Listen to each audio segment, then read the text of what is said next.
Soy Juan Antonio Monroy. Hoy tenía que estar hablando en la iglesia nuestra en Madrid, pero debido a las circunstancias es imposible hacerlo. En su lugar estoy grabando este vídeo. Estoy en mi casa. Delante de mí tengo a Juanjo, que está manejando el equipo de grabación, y lo veo con la mascarilla más grande que he visto por televisión en Madrid.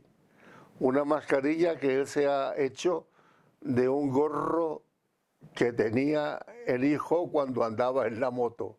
Pero está bien, Juanjo está manejando los equipos de grabación. He leído de todas las denominaciones la misma frase: las iglesias están cerradas. Están cerradas. Están cerrados los locales. Las iglesias no. Los locales se componen de piedras muertas, de ladrillos, de cal, de cemento. Las iglesias se componen, según San Pedro, de piedras vivas. La iglesia no está cerrada. La iglesia está abierta, como ha estado siempre. La iglesia está aquí. ¿Qué más da si tú asistes hoy a tu local de cultos o en tu casa pones este vídeo para enterarte un poco del tema? No voy a hablar del coronavirus. Ya hay bastante paliza sobre esto. En su lugar, el tema que voy a tratar en este vídeo es el del sufrimiento. Concretamente, ¿por qué sufren los cristianos? Naturalmente, al ser un tema grabado, hay que contar los minutos. Por esto voy a leer lo que he escrito para ti acerca del sufrimiento. Voy a leer para que no pueda pasar del tiempo reglamentado en la producción de un vídeo. El sufrimiento del cristiano. Shakespeare dijo que la historia del mundo es la historia del sufrimiento humano. Nacer es sufrir. Vivir es sufrir. Envejecer es sufrir. Morir para algunos es sufrir. Malograr las cosas que queremos es sufrir. Perder los seres que amamos es sufrir. Vivir atados a personas y a cosas que no amamos es sufrir.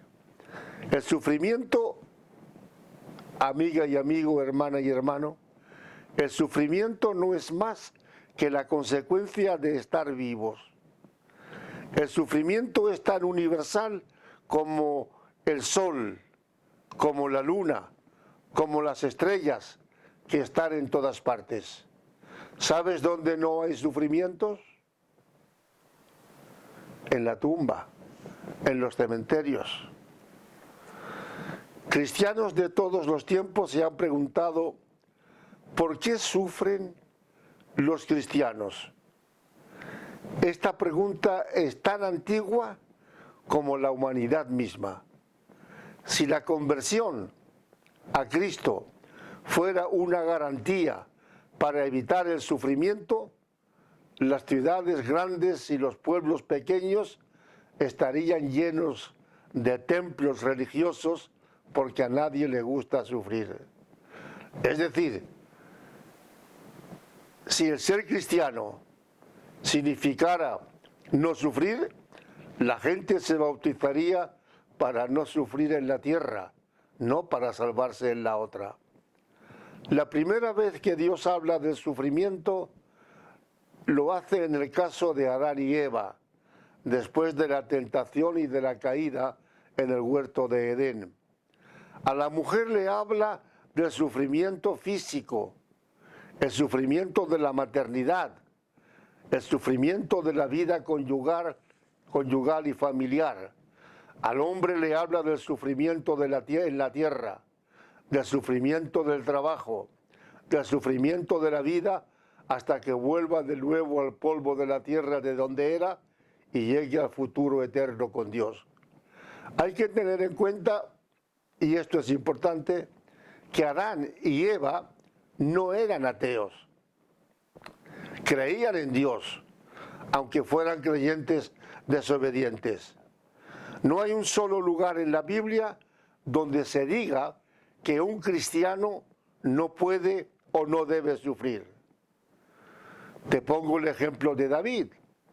David fue un hombre elegido por Dios, a tal extremo que Samuel, cuando lo elige de parte de Dios, dice: Jehová se ha buscado un varón conforme a su corazón.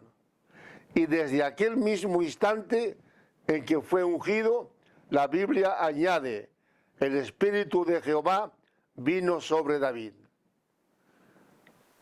Jehová se ha elegido un varón conforme a su corazón. ¿Le prometió a David que no sufriría? La vida de este hombre, elegido conforme al corazón de Dios y ungido por el Espíritu de Dios, fue una vida de sufrimientos continuos. Te leo lo que dice el Salmo 6. Es una exclamación de David. Es una queja de David. Dice: me he consumido a fuerza de gemir.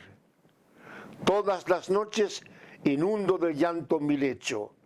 Riego mi cama con mis lágrimas. Mis ojos están gastados de sufrir. Se han envejecido a causa de todos mis angustiadores.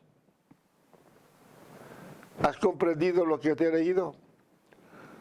¿Tú crees que esta situación de amargura puede darse en un hombre que fue elegido conforme al corazón de Dios? Pues lo fue. Lo fue. Porque no hay una garantía ninguna en la Biblia que evite el sufrimiento de los cristianos. Y las figuras que emplea David son muy fuertes. Revelan su amargura, la amargura del corazón en aquellos instantes. Estaba consumido a fuerza de gemir. Por las noches lloraba tanto que inundaba el lecho de lágrimas. Tenía los ojos gastados de tanto sufrir. Sus enemigos se angustiaban tanto que el sufrimiento había envejecido hasta la mirada. ¿Puedes imaginarte que este hombre fuera un elegido de Dios, un ungido de Dios? Pues lo era. Si tú te has preguntado alguna vez por qué, siendo cristiano, creyente, he de sufrir, tómate el ejemplo de David. David fue uno de los grandes sufridores en la Biblia. Pero ¿y el otro? ¿Sabes a quién me refiero? A Job. Siempre que se habla del sufrimiento de los cristianos, se pone como ejemplo a Job. Todo su libro gira en torno a una pregunta: ¿por qué sufren los justos? Si existe un Dios amoroso, ¿por qué han de sufrir los que creen en Él?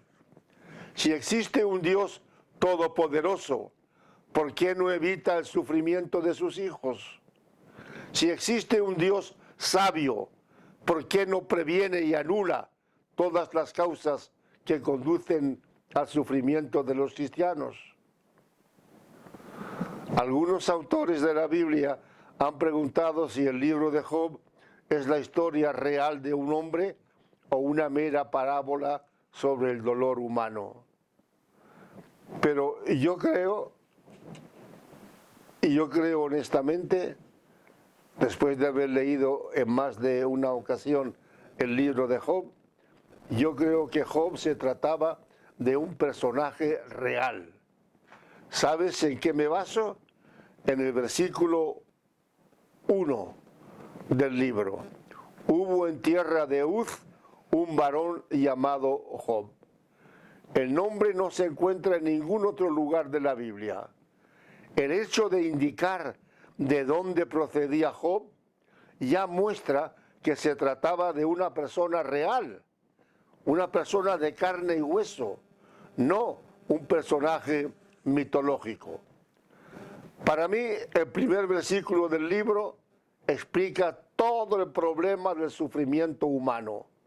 Hubo en tierra de Uz un varón, es decir, un hombre. Donde haya un hombre y una mujer está el dolor.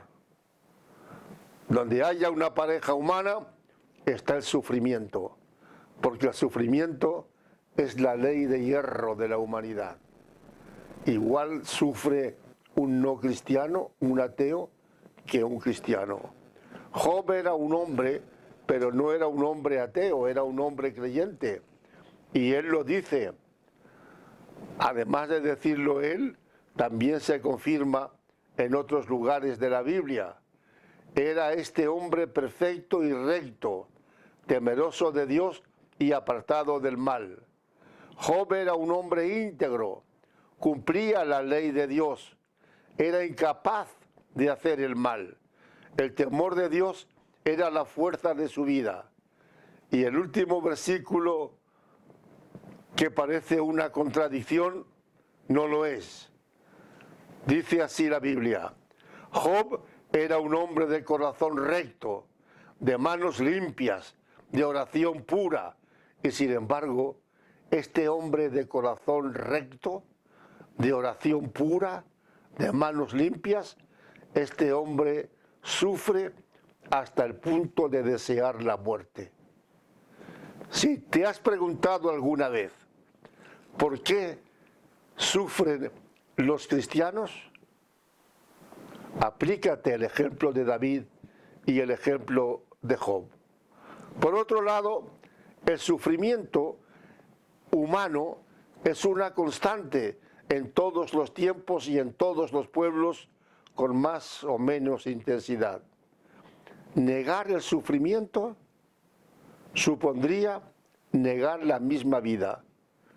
El filósofo ruso Nicolás Berdyaev dice que el sufrimiento es el principal obstáculo para la fe en Dios y el argumento más importante en favor del ateísmo. Porque los ateos se han preguntado muchas veces por qué una persona que cree en Él tiene que sufrir. Simplemente porque el sufrimiento, como he dicho antes, es una consecuencia de estar vivos. Dios no promete en ningún lugar de la Biblia, promete Dios que el cristiano se va a librar del sufrimiento.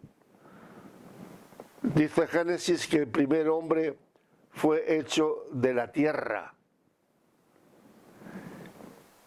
y el segundo del cielo. Y añade: cual el celestial, tales también los celestiales. Y así como hemos traído la imagen del terrenal, traemos también la imagen del celestial. ¿Cuál es la imagen del terrenal? La tierra, la carne, el sufrimiento. ¿Cuál es la imagen del celestial? El consuelo a ese sufrimiento. Mediante la conversión, la persona entra a participar de la condición gloriosa del hombre celestial. Pero esta condición se vivirá en su plenitud cuando después de la muerte hayamos llegado a las moradas eternas.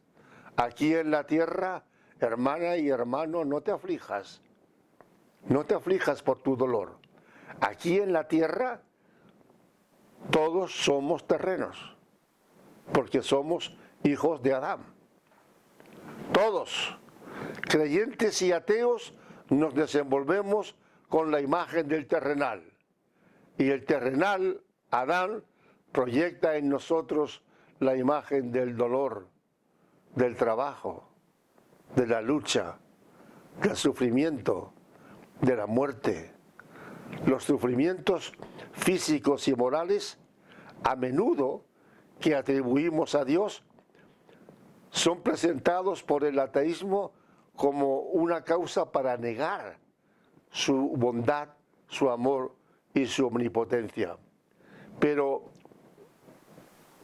pregunto, ¿por qué ver en Dios y no en el ser humano el origen del sufrimiento físico y moral?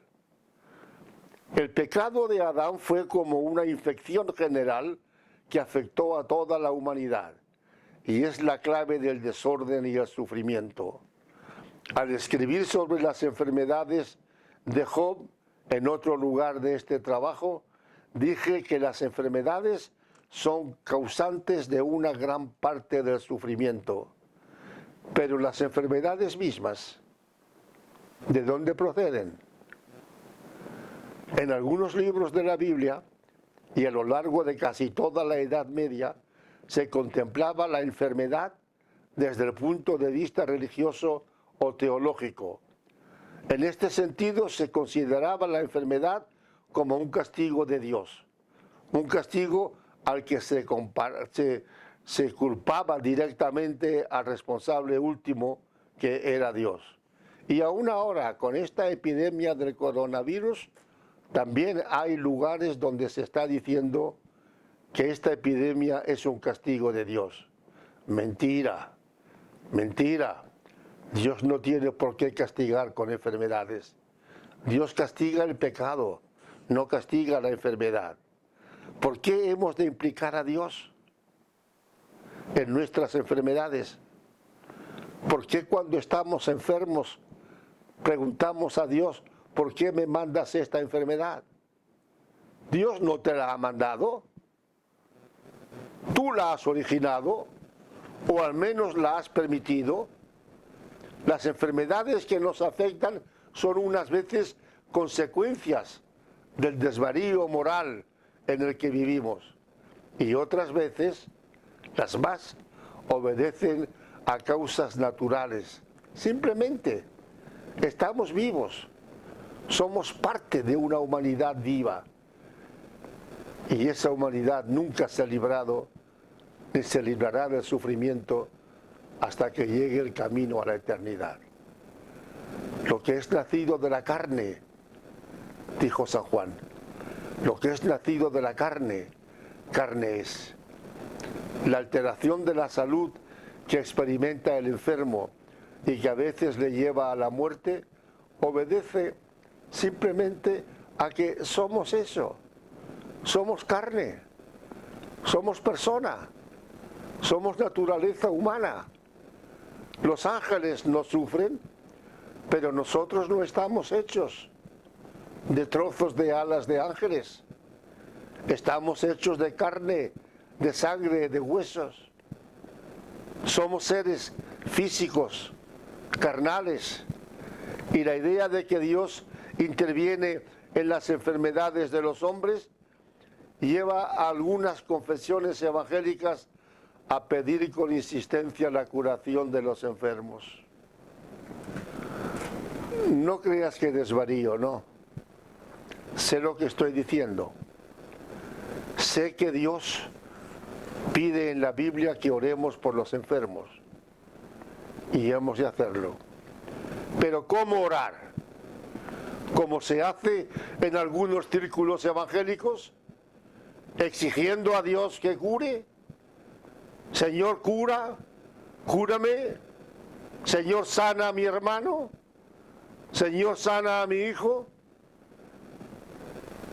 ¿Es lógico exigir a Dios que cure a un enfermo?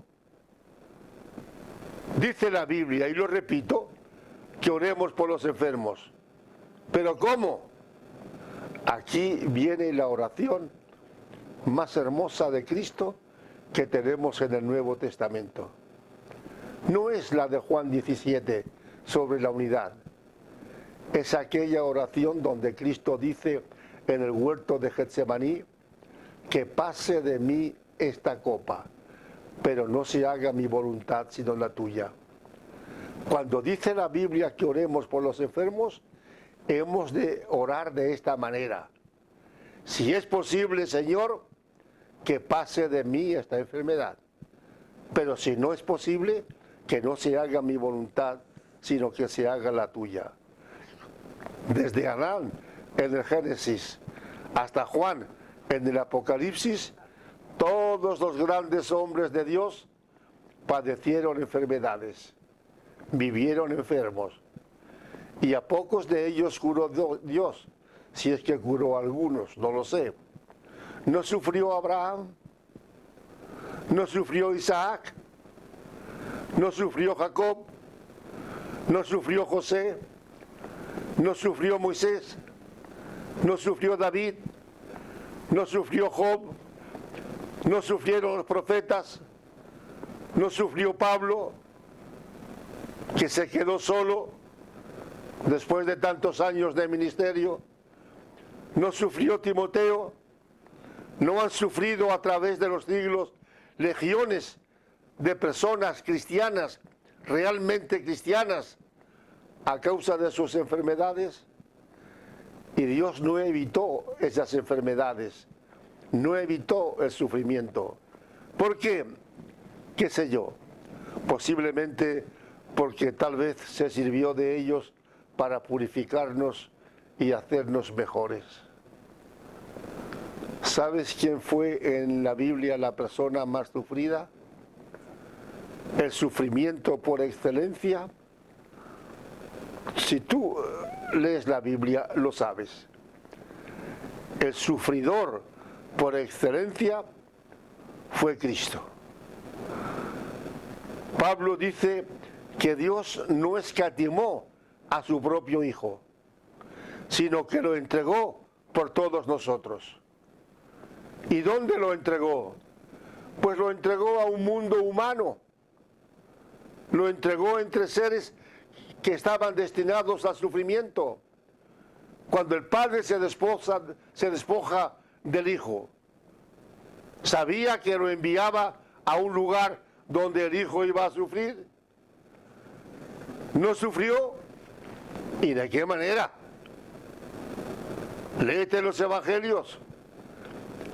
El anuncio temprano de los sufrimientos de Cristo aparece en el Evangelio de Lucas, cuando el profeta Simeón anuncia a María que una espada traspasaría su alma. Era una forma de hablar del sufrimiento, porque el alma no puede ser atravesada por una espada.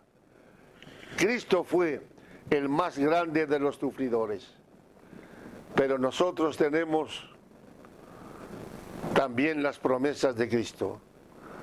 El problema del sufrimiento que angustió y angustia a tantas personas en nuestros días tiene una solución en el Nuevo Testamento. La tiene. Búscala. El que busca halla, dijo el Señor. Los lamentos de Job, de David, de Jeremías, del Eclesiastés, todos estos lamentos